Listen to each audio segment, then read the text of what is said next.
For some of my younger viewers and for some of you younger sports fans out there, you may not remember watching firsthand Game 4 of the 1993 World Series, but I certainly do. In a game that was filled with offense, offense, and offense between the Phillies and the Blue Jays. Well, tonight I was strangely transported back in time to Game 4 of the 1993 World Series. Unfortunately, it's not the World Series, and unfortunately, the Phillies came out on the same side tonight as they did back then in 1993. Uh, but this time to a tune of 18-11. 18-11 loss to the Toronto Blue Jays. And the Phillies continue their losing ways down the stretch here as we're getting danger close, Will Robinson, to the playoffs. And the start of the final homestand of the regular season is not looking well. Good evening, everybody, and welcome back. It's a pleasure to be back here with you on the Phightins Final here on the Edge of Philly Sports with your boy, Matty B. That's right. This is like the Tuesday night Matty B night. Yeah, I was just on, had David Harrison from Locked On Commanders talking some Eagles football, but here I am back in my wheelhouse talking some Phillies baseball with you. And what can we say? You know, the last time I spoke to you was on Sunday. It was a very emotional day for me. It was a very frustrating day. I don't want to say emotional, but frustrating day. I really kind of started to feel a little let down by this team on Sunday. You know, that was for the first time this season that I started feeling like I wasn't believing anymore. And they followed that up with tonight. Kyle Gibson was just rocked. I mean, there's really no other way to kind of explain it. In the second inning, he didn't have it. They rode him a little bit longer, I guess, out of preservation for the bullpen. What did it matter? Garrett Stubbs still pitched tonight, and it didn't really seem to matter as the Phillies were just kind of rocked around the ballpark by the Blue Jays. But in a game where the Phillies actually showed some offensive life and kind of got back into things and made it at least a game late, 7-5, and then they let it get away from them again. The bullpen imploding yet again. Once again, I'm still not going back to the bullpen. It's still not that bad as far as I'm concerned. It was the bullpen, but definitely not what you want to see from a team that's allegedly, and I say the word allegedly, making a playoff run here. So I got to kind of catch my breath here. I'm gonna catch my breath before I get into the line because the line is kind of long, and we'll get into the line and then we'll get into talking some more about this game. Uh, Cowboy Dave here with Mets helping out the Phils up 7-4 in the Brew Crew, I think, in the eighth inning. Yeah, it is. It's right on behind me, Dave. If you can see it, I don't really care anymore, honestly, about the help that we're requiring at this point. It shouldn't have come down to this, and the fact that we're here now in this situation, a 5-game losing streak in mid to late September. Pitching failing, the offense checked out, the bullpen, reverting back to its April and May ways. I hate to say it, folks, but I think we're in a September swoon, and it, I know we don't want to necessarily say that, but I think we got to kind of accept the reality of what we're seeing. I still think the Phillies make the playoffs, but each night that goes by and each heartbreaking letdown loss just doesn't really kind of solidify how I'm feeling about this team's future in the playoffs. It's not to me about getting to the playoffs. It never has been. It's all about winning championships, and I'm not feeling any kind of championship vibe from this team right now. Kyle Schwarber, yeah, he hit his 40th tonight. Congratulations. So what? He's clueless. He's a clueless baseball player. He's not a baseball player. I'm done with him. I really don't even want him on the team anymore. That's how checked out I am on Kyle Schwarber. And he's not alone. All right, he's not alone. This team has frustrated me to the brink here. 147 games into this season, and yeah, it's really frustrating. Walter, good to hear from you again, man. Thank goodness Rob Thompson is not signed to a deal. Funny how that kind of goes, isn't it, Walter? We were ready to anoint him and give him the keys of the castle a la Carson Wentz style just a few weeks ago, and now we probably can't run him out of town fast enough as he has kind of, you know, failed or forgotten how to do anything right for this ball club. Everything he's now touching is turning not to gold, quite the opposite. He's making all the wrong decisions. He's leaving pitchers in too long when they obviously don't have it, aka Kyle Gibson. His failure, his absolute negligent failure to do anything significant with this lineup, aka move Kyle Schwarber down, is becoming neglectful and negligent. And yeah, Walter, it's very saddening. It's very depressing. And I told you guys this way back when, and I made this prediction uh, back on August 28th. You guys remember August 28th? It was a few weeks. It was a few weeks ago. It was that final home game against the Pirates, right before he left to go out to Arizona and San Francisco. Phillies lost 5-0. Since that day, the Phillies have gone 8-12.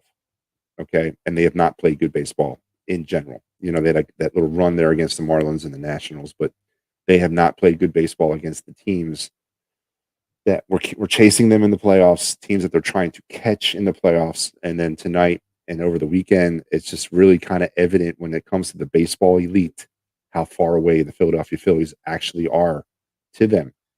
And that's just the reality that I've accepted. And I am officially here. I am on the Phightins final. I'm officially jumping off of the Phillies will win the division. That is not happening, folks. That is not happening. Not this year. They made a run. They did. They didn't make a run. That's what's so frustrating about it, that they had the opportunity to make a run and they couldn't do it, and they couldn't even get off the damn ground. So it's a frustrating thing for me to have to say this, but I am resigning to the fact, and I may be the last Phillies fan out there to actually accept this, but the Phillies will not win the 2022 NL East, and I'm not certain anymore whether or not they're going to get to the playoffs. So let's go ahead into the line, folks. Got to see it. Let's go into the line, and we got to talk it. I got to do it. I'm not gonna back away. I'm not a Mets fan. I don't come around when they win and disappear when they lose. I'm here every day. So the Braves. See, I'm still on the weekend. The Blue Jays would finish with 18 runs, 21 hits, and an error. The Phillies 11 runs, 15 hits, and right back to their defensive ways. 3 errors on the night for the Phillies. Just a horrible game, man. Just from the very beginning. Matt Chapman would get it going in the first. He would homer a 3-run shot to make it 3-0 Blue Jays. And into the second, George Springer would get the thing going even further as he would knock in Danny Jensen to make it 4-0, or Jansen 4-0. Alejandro Kirk would then knock in Kevin Biggio to make it 5-0. Then we're on to the third inning now with Danny Jansen doubling in Hernandez to make it 6-0. The Phillies would get back up, would finally answer the bell, get on the board, whatever you want to talk about it. Bryson Stott would reach on an infield single, scoring JT Realmuto in the bottom of the fourth, making it 6-1. Then the the Blue Jays would come right back in the fifth. Danny Jensen would knock in Matt Chapman to make it 7-1.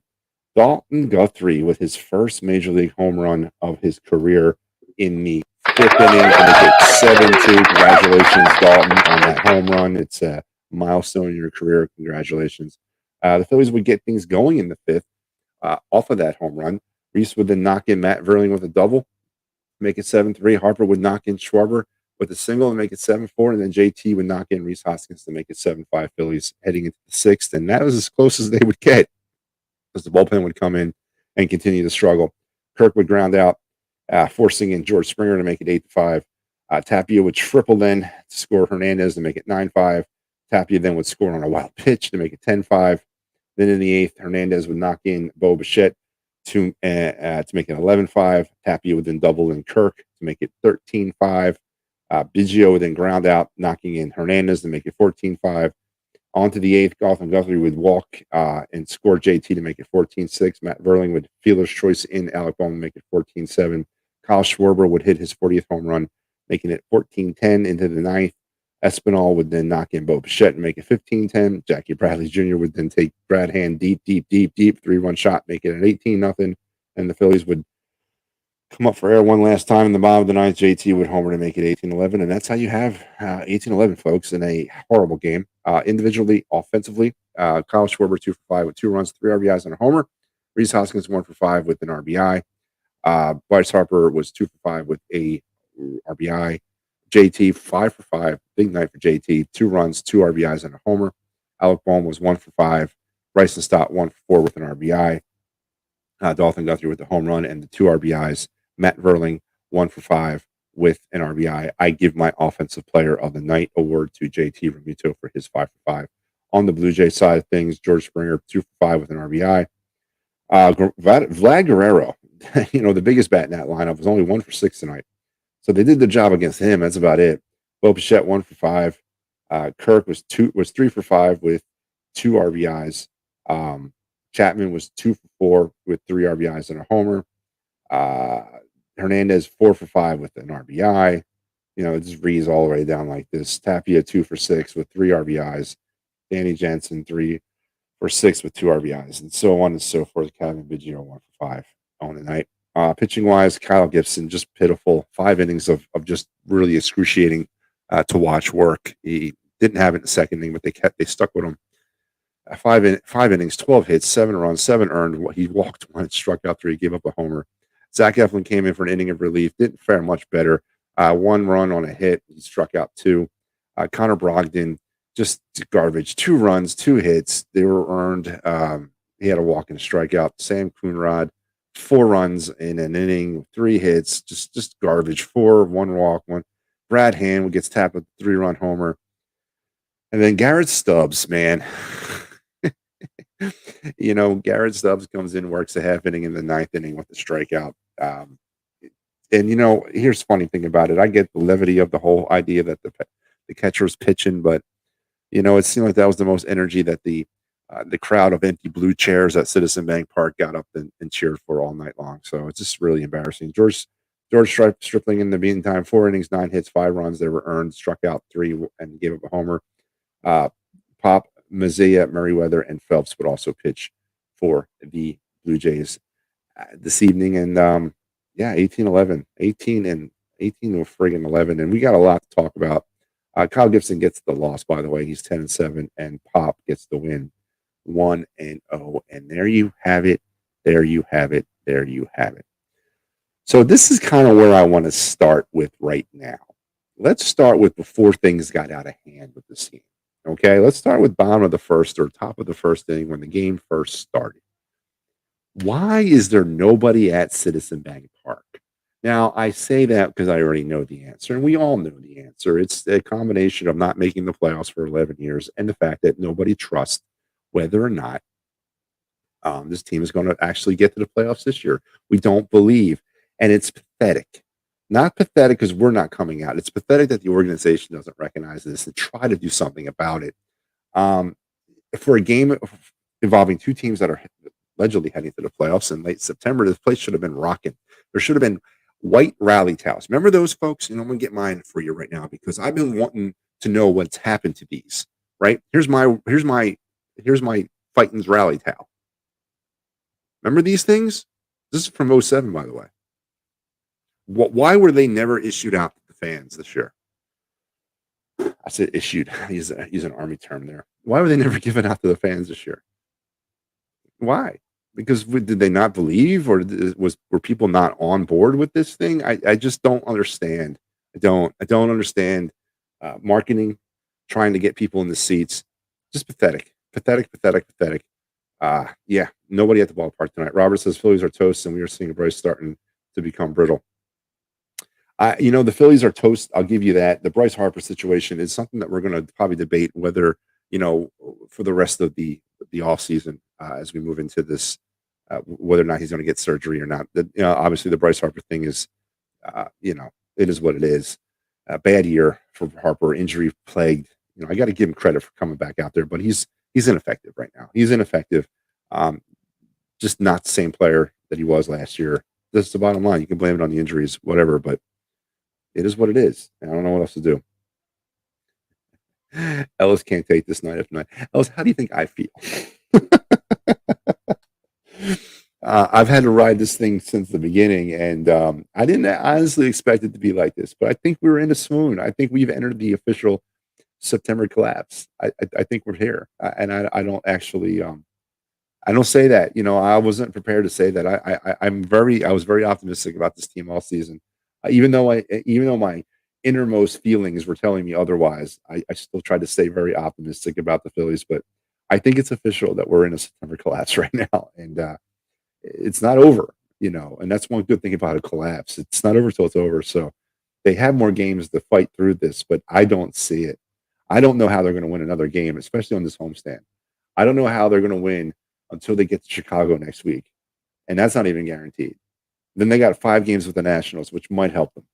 I don't know, but I don't know when they're going to win another game, and I can't tell you that. I don't think anybody can. I don't think anybody can sit up here or sit anywhere and say, the Phillies are going to win tomorrow. I don't believe that. I don't. Not the way they're playing. I don't believe it. They will play 2 more games. They will play 2-game series next season, and they are awful in them, winning only 1 game. Yeah, they were really bad in 2-game series this year. Walter, absolutely just horrendous, horrendous.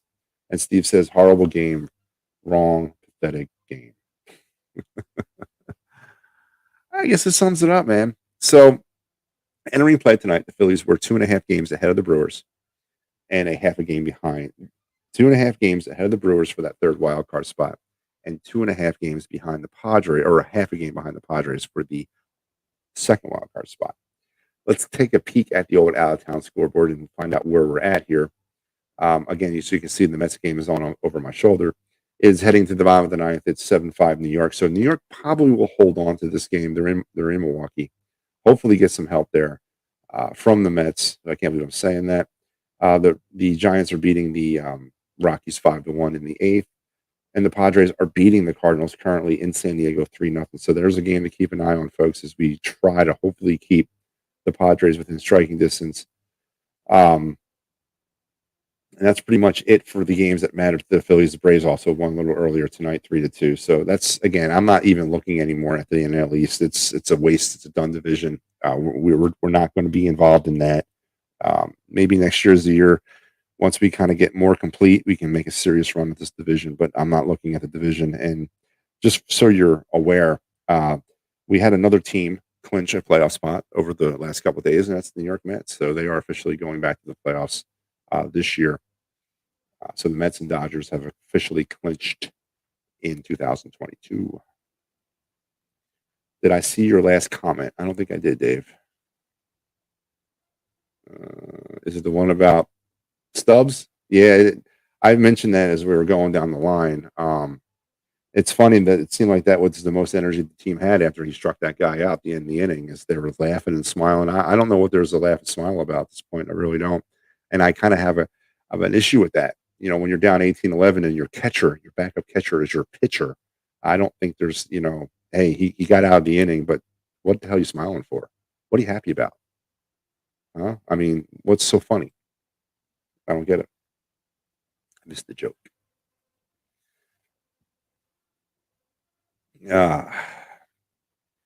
So Rose hits me up with my first visit. So good. Love each guest. Great interviews. How often do you do these? Have a safe trip to Tennessee. I'm not going to Tennessee, Rose. I do these after every Phillies game. So, yeah, join us after every Phillies game. I do this. Have a safe trip to Tennessee. I'm not going to Tennessee. Walter says 3 teams left for 2 spots: Phillies, Braves, and Padres. Yeah, Walter. And I guess a question I like to ask everybody out there is, where do you think are going to be those 3 teams? Who are those 3 teams getting those 2 spots? Phillies, Brewers, or Padres? Do the Brewers take this thing and run the Phillies down and knock the Phillies completely out? There's been September collapses and swoons, right? But there's going to be some epic nonsense if this happens and the Phillies are not able to secure a playoff spot this year. That's going to be big. I mean, that's big. So I don't know. I can't sit here and tell you. I think the Padres are 1, and then at the other 2, they're going to fight out to the death. So I don't know. Don't know. Who will be the new manager in 2023? You know what, Steve? I haven't given that much thought, but there are some people out there that you would probably want to give a shot to. I don't know if you look internally for Dusty Hoffman, maybe to give him a chance. And I'm not necessarily thinking the Phillies are going to close the door on Rob Thompson either. They're obviously going to interview him. They're going to kind of weigh everything that happened. And we're putting the cart before the horse here. We still got some games left. We still have an opportunity. Nothing's over till it's over, as they say in baseball. It looks pretty over right now, but yeah, I don't know. That's a question that I haven't really given much thought to at this point. I'm just trying to get through the season right now and hopefully make the playoffs. So I honestly, I don't really know. Yeah. I don't think I'm going to Tennessee, Dave. I wasn't making any plans. I used to live in Tennessee a long time ago when I was in the military. So I don't know. Yeah, I don't know. I haven't been in Tennessee in a long time. Steve wants to do a podcast for the Phillies. Then do one, Steve. What's stopping you, man? Get the microphone, get the camera, or get a microphone, get on a platform, and rock it out, man. That's the beautiful thing about podcasts. Anybody can do them. How do you think I ended up here? I ended up here because I first started out with my own podcast. So go ahead and do it. You're the only one stopping you. Am I taking Howie? Yeah. Yeah, me and Howie are going to take a road trip to Tennessee. Yeah. We're going to hash out some of our problems. Walter says Zach Wheeler on the mound tomorrow. Yes, Walter. Thank you for kind of segueing me into this. Let's take a look at tomorrow's action because, of course, we know in baseball one of the beautiful things about the sport is don't have much time to dwell on the bad or overvaluate the good because you always have that quick turnaround. Tomorrow night, 6:45 at the bank. Kevin Gossman will go for the Blue Jays. He'll sport his 12-10, 3.35 ERA, and Zach Wheeler returns for the Phillies, his 11-7, 3.07 ERA, in a game that should be very interesting because the funny thing about this is, Zach Wheeler is the first pitcher that I ever known to have a relief pitcher or a starting pitcher connected to him. So you guys know this, right? They moved Noah Syndergaard into the bullpen to be Zach Wheeler's safety net. So if Zach Wheeler struggles tomorrow, then Noah Syndergaard will come in for him. So it's literally you're getting two pitchers for the price of one here. It's a very odd situation. It kind of spells disaster. Obviously, the Noah Syndergaard thing has not worked out. He's not been.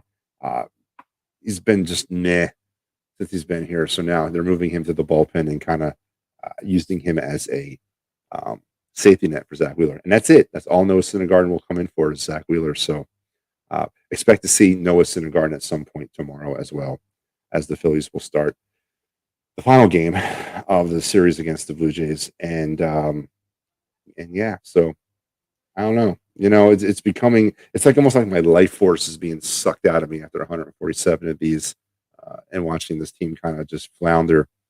And I think that can be summed up with the play in the first inning when Kyle Schwarber was going out and there was a pop up to the left. Bryson Stott's running out. Both of them are looking up in the sky. Neither one of them sees the ball. And then it lands about 20 feet behind Kyle Schwarber. And that to me sums up, the last 20 games of the Philly season. As I mentioned, since August 29th, the final game against the Pirates, the Phillies have gone 8-12 in that stretch, and have not played well, have not played good baseball at all, have not beat any quality teams at all in that stretch. And the trend continues tonight as they go down for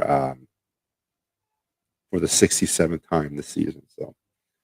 So yeah, only 15 shows to go.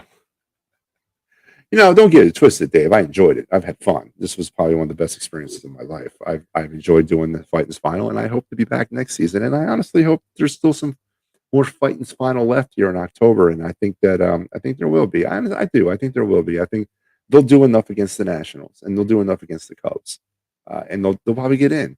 They'll have an opportunity to play an Astros team on the final weekend of the series of the season. That's not going to be starting anybody other than the AAA team. They're not going to because they would have clinched by now, and it's going to be an easier path for the Phillies. Not to say that they're going to get there. I'm just saying it's theirs to lose.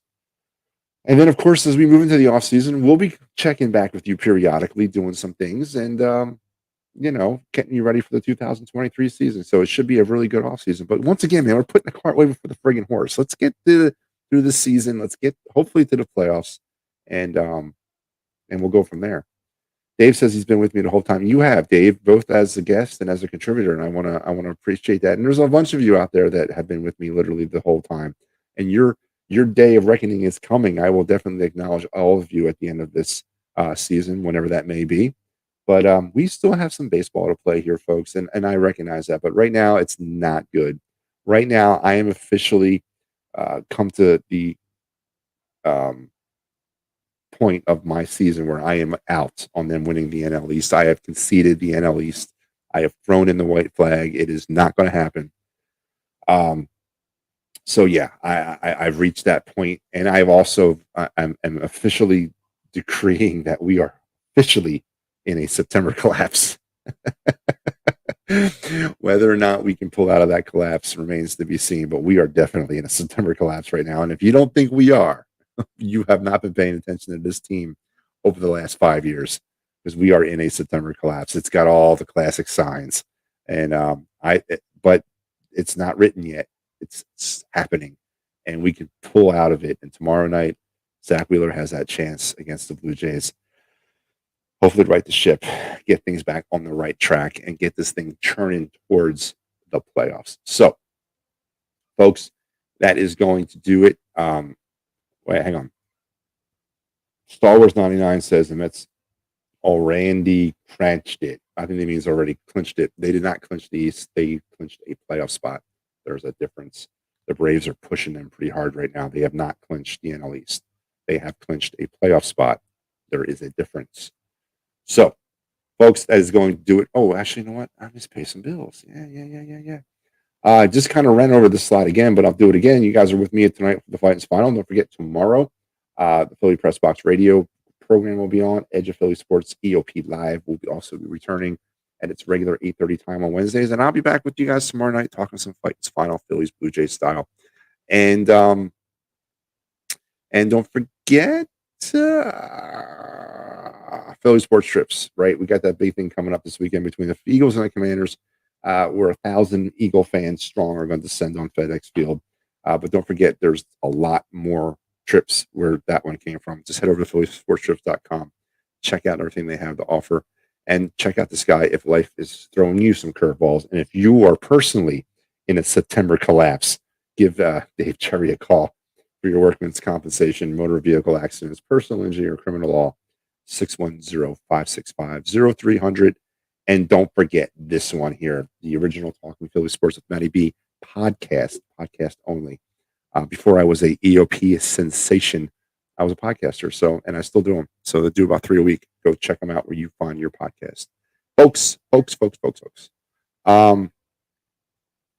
And Dave reports back in the Mets won 7-5. So the Phillies are still holding service over the Brewers at 2.5 games or still up 2.5 games over the Brewers. So, yeah, we're going to push forward, right? We got to push forward. So we talk again, folks. It's always an honor to come at you. See you tomorrow. We're going to talk some more Phillies. We're going to talk some more Blue Jays. Until then, go Phils.